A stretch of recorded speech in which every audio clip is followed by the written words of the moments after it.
In this tutorial, I will guide you how to delete your Gaijin account.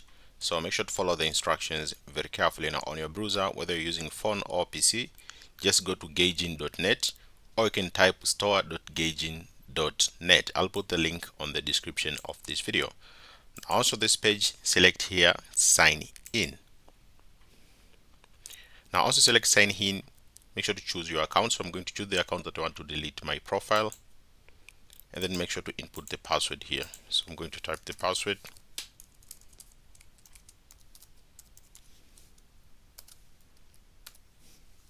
and then click login.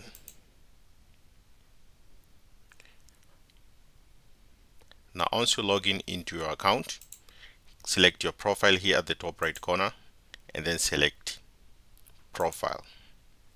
And then once you're on a profile, select here settings, and then select profile again. Now on your profile, you'll see an option here, delete account. So click on delete account, and then they'll provide an instructions here. They say your account will be blocked after confirming deletion. Irreversible account deletion can take up to 30 days in automated mode. You may also contact support to request a quicker deletion. If you decide to cancel the deletion, you should contact support as soon as possible. And they've provided deletion consequences here, so make sure to read them very carefully.